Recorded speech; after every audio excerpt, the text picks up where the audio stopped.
This episode is brought to you by Fuli Gemstones.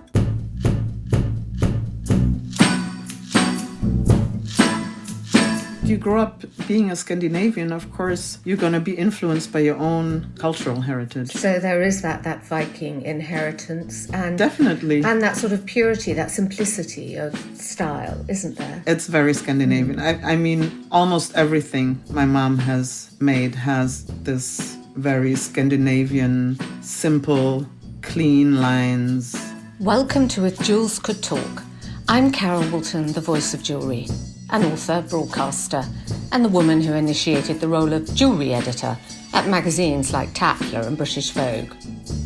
This is a podcast for everyone, for people who do like jewellery, for people who don't realise they like jewellery, and anyone intrigued by fascinating facts, new ideas, and forgotten histories. So please join me as I tell sparkly tales, meeting all sorts of people, delving into 4 centuries of jewellery culture, and investigate what's happening now.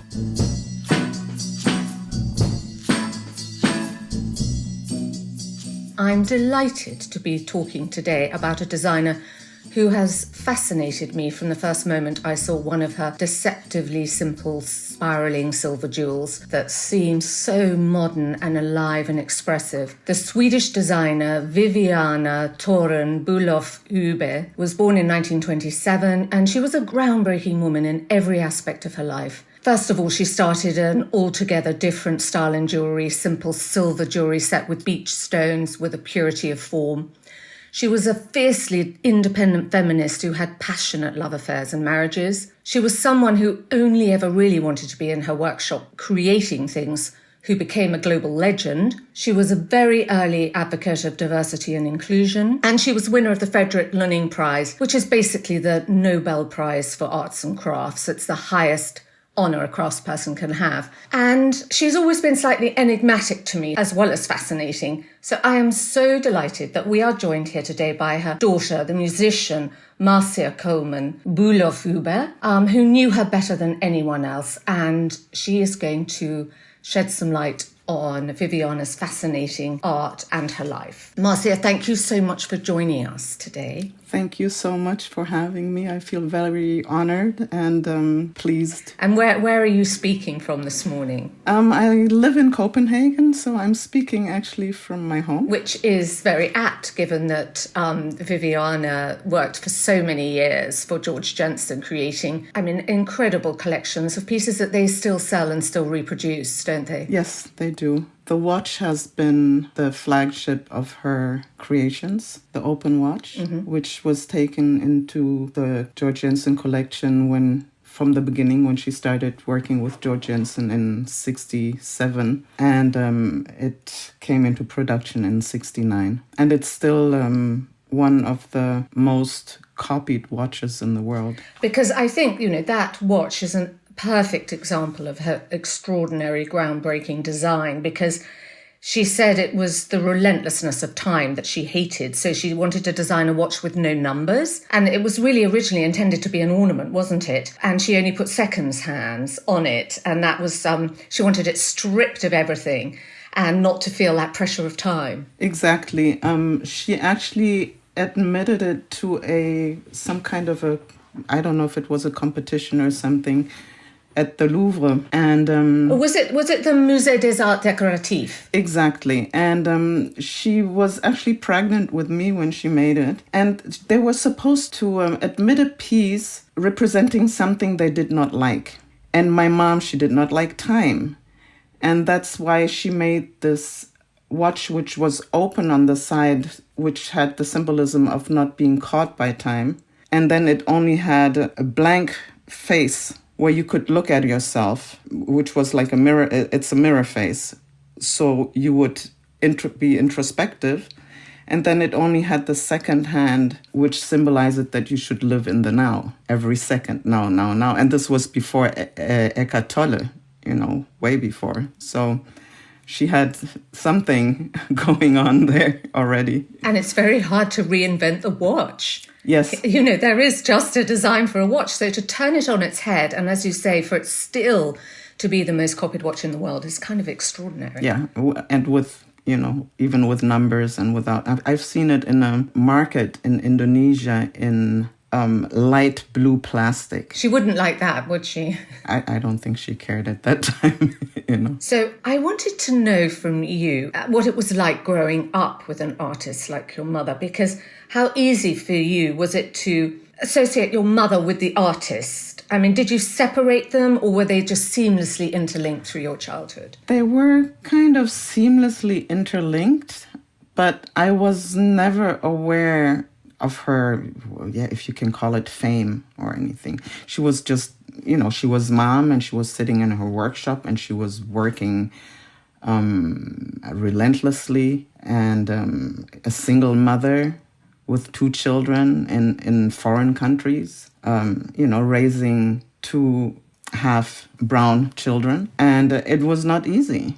So for me, she was just our loving mom who cared for us and was very warm and sweet and affectionate, and could also be strict. But no, I mean, I used to play a lot in her workshop, and with all Did you? Yes, all the little drops she had, and all these little boxes with tiny compartments, little drawers in them where you could pull out, all these little silver things she had pre-made, and little screws for the earrings. And it was so much fun. I used to have my dolls and puppets and little doggies and cats and whatever I played with. It was fun. So did she teach you to make jewelry at that time? Well, at a later age, I learned how to make earrings, like the earrings with the drops. Mm-hmm. So that was fun. And she grew up in Sweden with a very artistic family, didn't she? Yes. Did that influence her? I'm sure it did. I mean, her mother was a sculptress and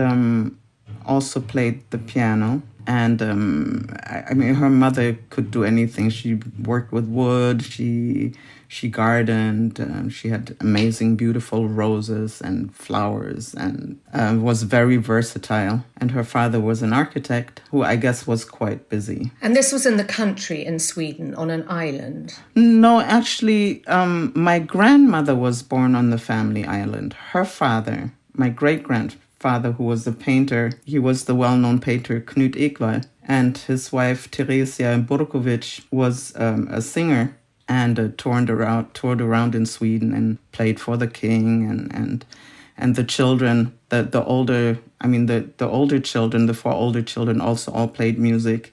So she had a quartet who were her children, and she was singing and they were performing. And my grandmother was the 7th child and was the only one who was born on the island. So where was Vivianna brought up? Mom was born in Malmö and brought up in Malmö. But of course, every summer they would go to the island. So she had a lot of experiences on the island. Because she was quoted as saying about her mother's work as a sculptor, saying, "I wasn't much fond of clay. Mother worked with clay, but I did like it when she carved in marble or wood.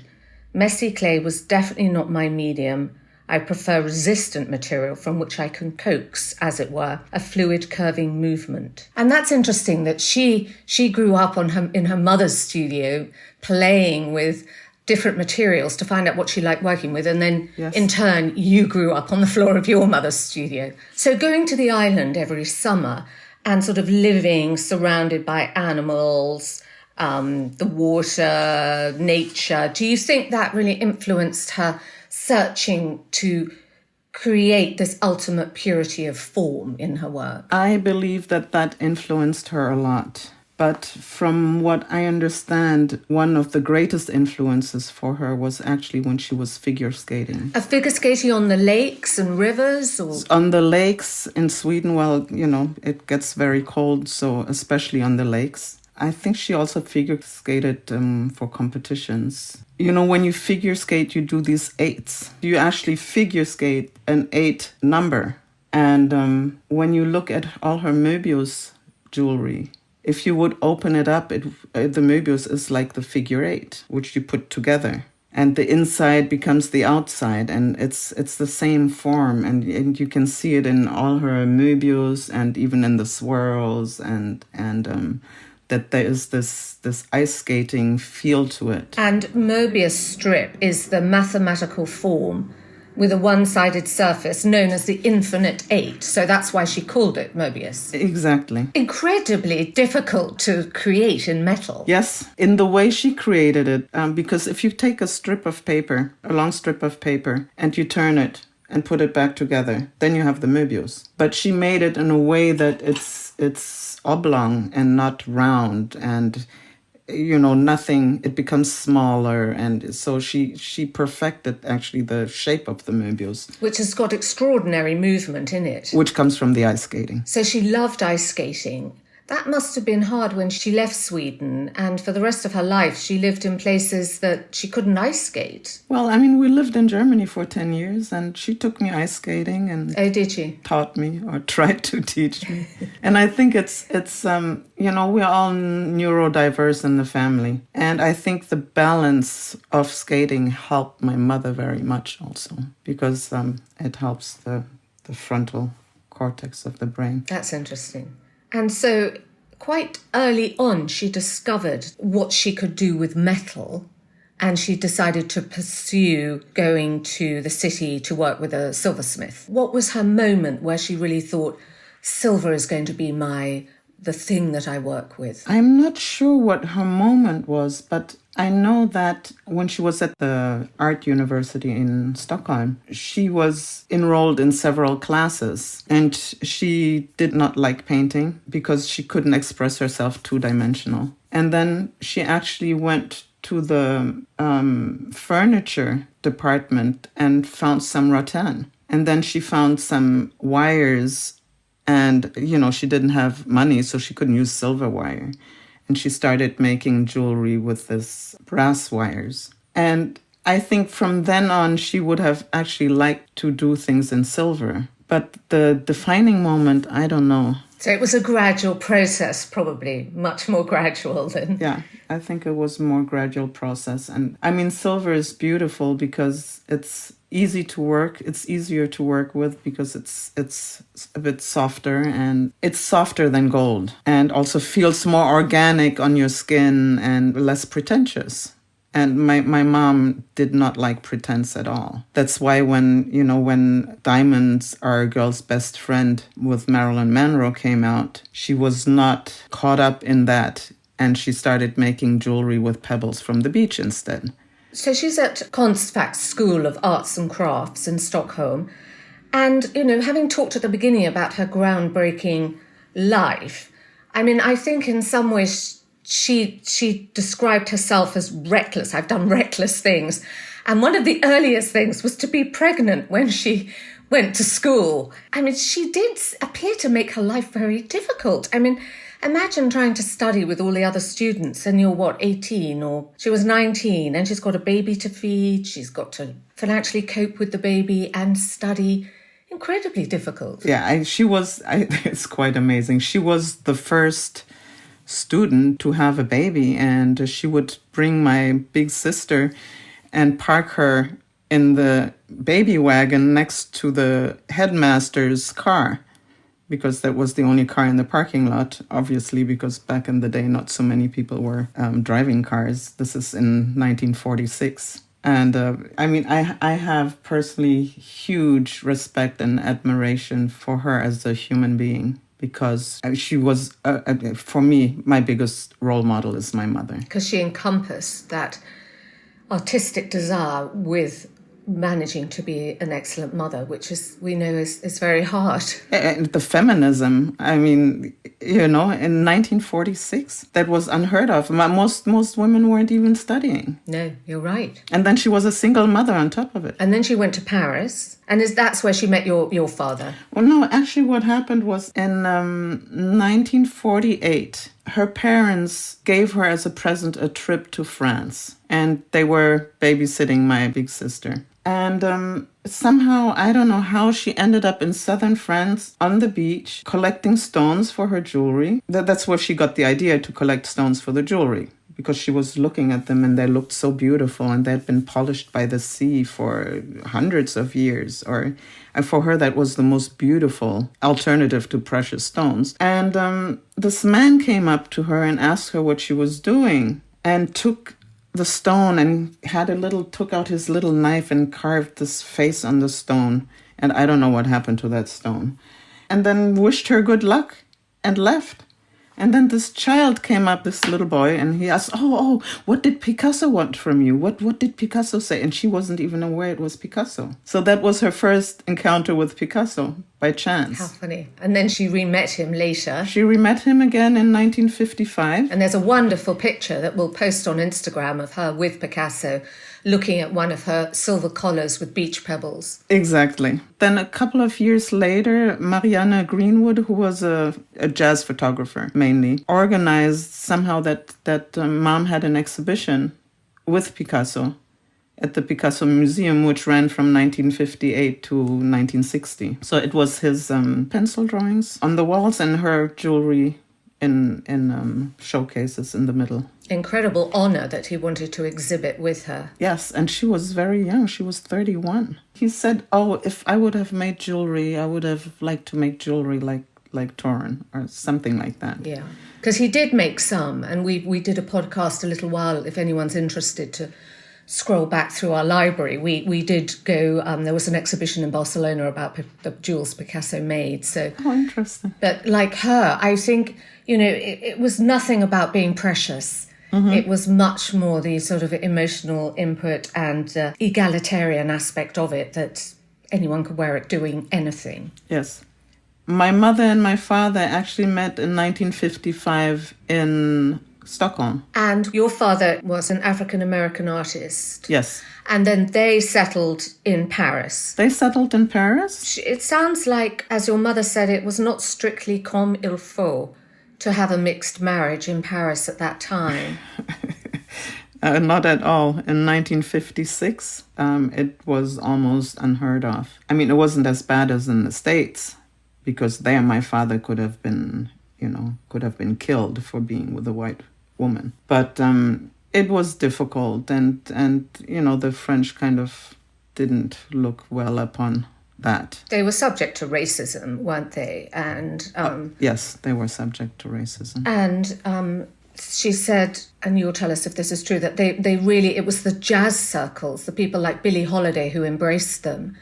And they mainly socialized with the kind of jazz community. Yeah, they mainly socialized with the jazz community, with writers, artists who were either living in Paris or frequented Paris. And yes, they were more in the black community.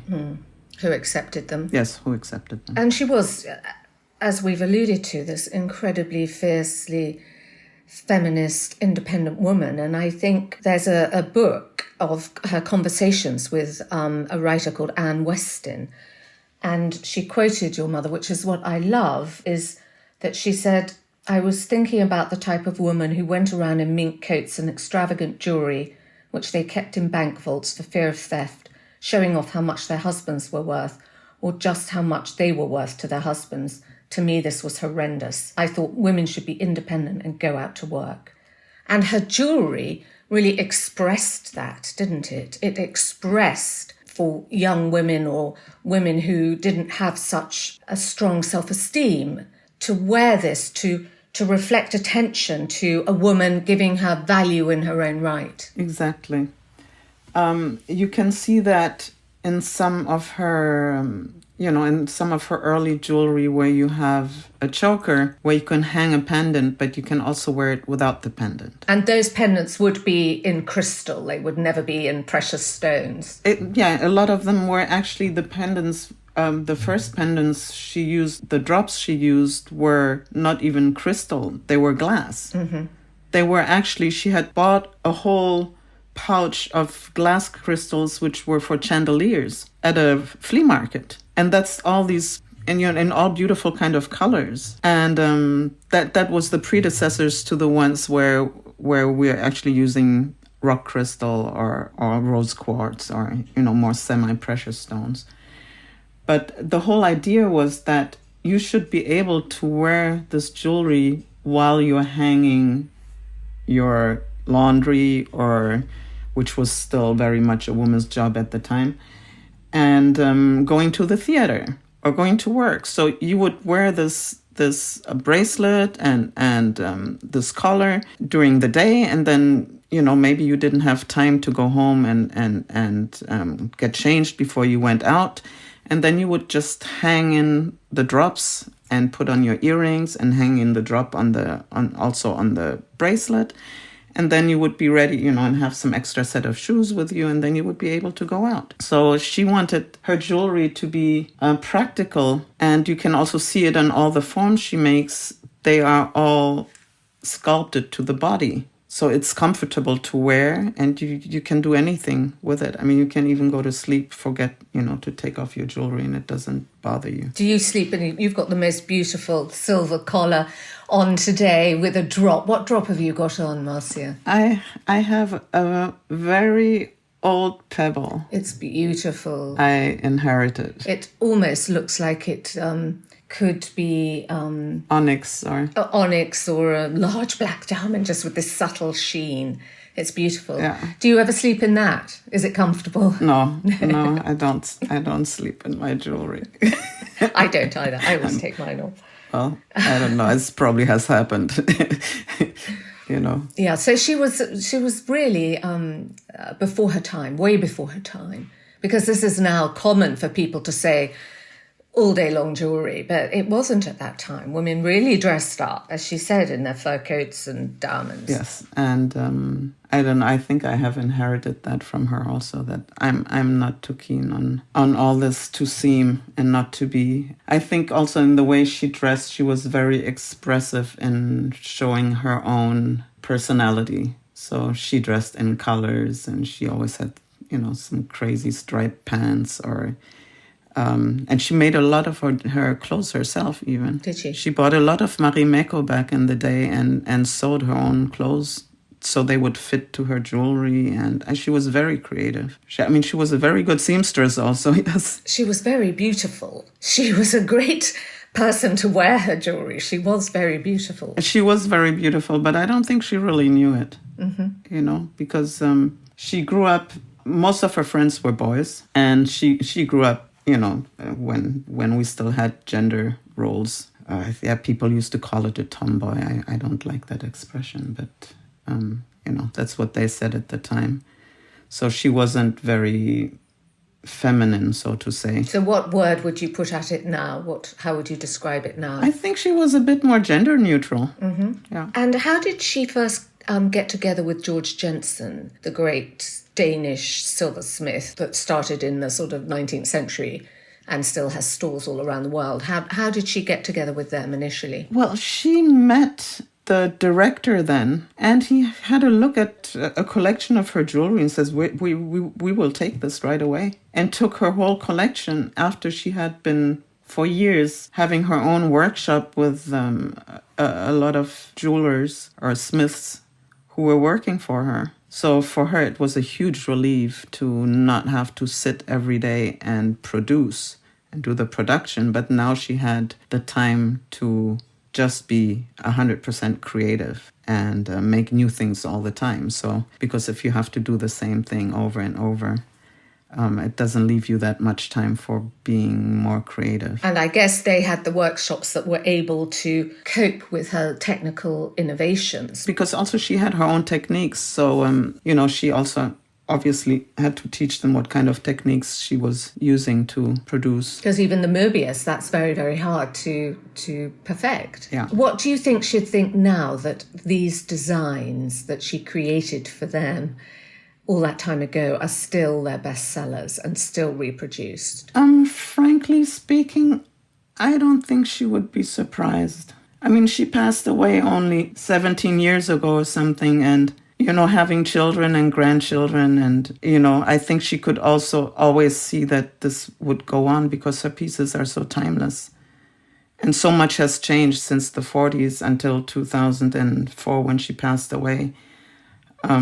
I think the biggest changes we've seen in history was during those 80 years or the last 100 years. So What, because she'd sort of gone from, I suppose, when she was born, it was kind of like horse and cart almost, to the technological age. It's an extraordinary span. yeah, she was born in 1927, exactly. So I don't think she would have been surprised. Well, they have this sort of eternal modernity. It just doesn't fade at all. You know, just looking at it now, and how many times have I seen that neck piece that you're wearing? It still just strikes you straight away when you look at it as something extraordinarily modern. You lived in very many different countries. How was she influenced by other cultures? Well, I mean, she spoke 6 languages, so that's one influence for sure. So do you think sort of early cultures, like early Egyptian work or early African work, do you think that might have seeped into her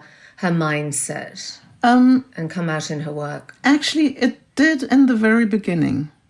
In the very beginning, when she was doing the rattan and the brass jewelry, that was very much inspired by African culture.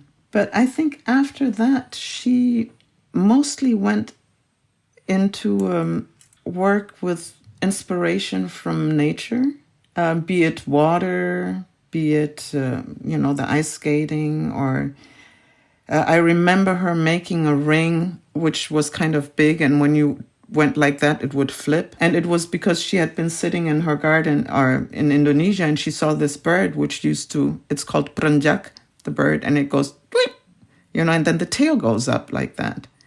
And then, she made a ring like that. Or also, when you look at her vortex and the so-called swirl earrings, they were inspired by water. When you row a boat, the oar makes these vortices. So actually what she had done is she had taken a sheet of silver and sawed a vortex into it. And then she polished everything on both sides and took 2 tongues, one on this side and one on the other side, and pulled it out in the fire. So it became, instead of being 1-dimensional, it became 3-dimensional. So she was mostly inspired by nature. Also the lotus leaves. She had lotus flowers on the lake in front of the garden in Indonesia.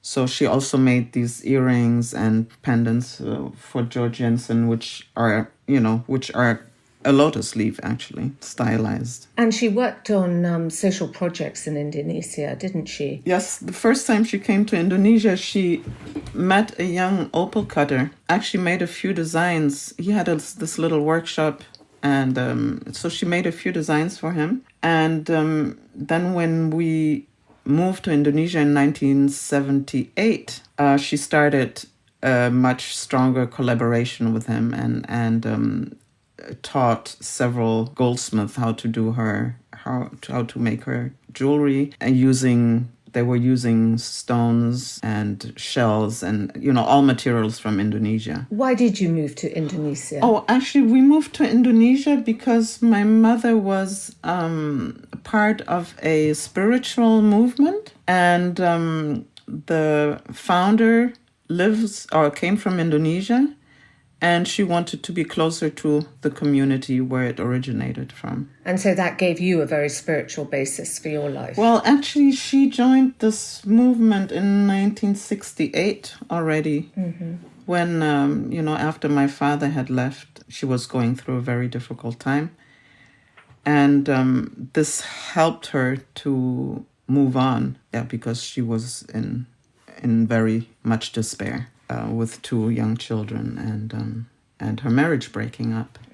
And there was a community in Germany, and that's where we moved to in 1968 to be with other like-minded people, and which actually was very, very good for me personally to grow up in this community with people, who were artistic, and there was a lot of music and arts and good morals, and so this was kind of a continuation, from Germany to move closer to where it originated from. Do you think her drive to work and to work all the time, do you think that affected her relationships that she had?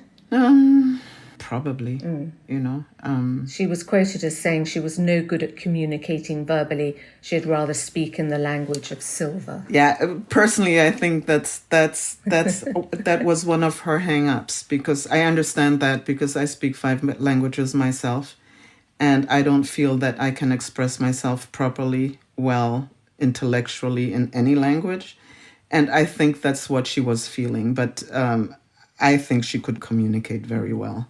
But she probably felt safe in her studio. She was in control. She knew what was happening in there. Yes, yes. So has there been a legacy for you for the family in her jewellery? Has anyone tried to follow in her footsteps and create jewellery? Actually, no. My sister she started art, but she ended up also having a child very early. So she ended up studying languages and being a librarian. My brother is a jazz bass player, and I have never been interested either in making jewelry. A lot of people push me, and just like if your father was a carpenter, you don't have to be a carpenter.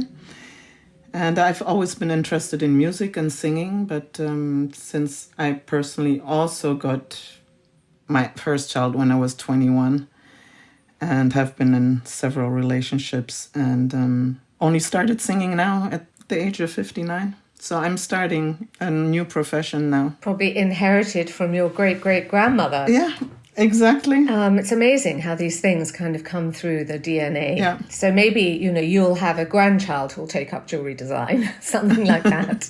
Yes, who knows? And when we talked about cultural influences, I mean, what I should have mentioned really, or talked about, is something that we talked about again on the podcast a while ago, is Viking jewellery, that sort of Scandinavian style of silver ornamentation and neckbands that was part of Viking heritage. That must have influenced her, mustn't it? Because the Vikings used to wear these big silver torques, and it was part of their sort of economic resource, because then they could use it to barter or buy food wherever they were in the world. And I thought there is that sort of that culture of those big silver neckbands. Actually, I've never thought about that, but I mean, you are absolutely right. It must have been an influence for her, because all of her jewelry, but it's also, you grow up being a Scandinavian, of course, you're going to be influenced by your own culture and your own heritage. Cultural heritage. So there is that Viking inheritance, and definitely, and that sort of purity, that simplicity of style, isn't there? It's very Scandinavian. I mean, almost everything my mom has made has this very Scandinavian, simple, clean lines. And it's the furniture is like that, the Swedish furniture, and even their textiles, and it's always these clean Scandinavian lines, which reminds me of a lot of the Japanese also, the Japanese art, and my mother was absolutely fascinated by Japanese art, so there might have been some influence from there also. So did she visit? Yes. That was her dream was to visit Japan, and then she finally went to Japan, and she was in heaven. I remember her coming back just being so fulfilled and so happy. Where did she visit? Well, she had an exhibition, and then of course she was in Tokyo, but she visited Kyoto also and was very taken in having been there. Very touched. And of course she came home and she had gone to some beautiful tea ceremonies and was just really touched by the culture and the kindness of the people. And what did she wear every day, jewelry wise? What were her favorite pieces to wear? She was always wearing her watch, and then she used to wear her brooch, that swirly brooch, the big one George Jensen makes. That one she always wore on her heart. And then she used to always have a choker on. So not always rings and earrings. Yeah, of course, the Möbius ring. She was always wearing a silver Möbius ring. Did she ever change her pieces, or did she pretty much wear the same thing every day? Yeah, she changed, but I think it's a bit like me also. You go with the same piece for 3 months and then you move on to another one. Then you come back to... And then when she would go out, then she would put something else. If she was invited to something, whatever, then she would put her gold watch on and some gold jewelry. But she was mostly wearing silver. Because she didn't really work with precious metals either, did she? Not much. Not much. No. And never precious stones. Oh, well, at a certain time, yes, a little, because now and then she had someone come and they had their diamonds and would love to have something made. And then she made a special piece for someone with their own diamonds. So it was private commission. Yes, private commissions. And do you have a thought as to why you think her jewellery has endured? Well, I don't know. Me being the daughter saying that, maybe it's, I don't know. Maybe it sounds a bit pretentious, but I just, in my eyes, it's the most beautiful jewelry I've ever seen. And it's so timeless and it's ageless. Most of it also is actually genderless. It's just so simple and so clear and pure in lines that it can also fit to anything you wear. It doesn't matter if you're wearing jeans or if you're wearing, a haute couture dress or rags. I don't know. For me, it's just beautiful. And it enhances the person. It doesn't take away from the person wearing it. It just enhances their look or their complexion also sometimes, if you have certain stones and it reflects the color of your eyes. Or she said she could work with a freshwater pearl to reflect the light and set a woman's eyes and her teeth a sparkle, thus primarily drawing attention to the girl herself and giving her her value in her own right. Exactly. I think that's the loveliest reason to use a pearl that I've ever heard. Yes. And do you think she got to the end of her design repertoire, or do you think there was more that she would have wanted to have done? She worked very intuitively. Often she said that the ideas were coming to her. So I think, especially in the end, she wasn't working to do more, or that wasn't her idea of making jewelry, but it was more to receive inspiration and do what comes out instead of forcing it. So I'm sure if she would still be alive, she would probably still be sitting in her workshop doing that, whatever she's doing at the age of, she would be 94 now. But, I don't think that she didn't do anything she wanted to. She was satisfied with what she had produced, which is lovely. And lovely for you to know that. Yes. But I know, she probably would have made much more if she was there. But I don't think she regretted anything. The way she passed away was so beautiful. She really taught us how to live with dignity, how to die with dignity. I took care of her for the last year and a half, and the last 3 weeks in the hospice, I was with her every day. Mm-hmm. I slept there. And it was extremely uplifting. She was so sweet and so aware of what was going on and what she was going through and how she was leaving. And it was an amazing experience, which I'm so, so grateful for, to have been able to, or have been allowed to witness, which is very rare. Actually, I would love one day that when I leave this planet, that I can leave with so much love and dignity and kindness and understanding and acceptance. Mm-hmm. And she's left all of us this great legacy. Yes.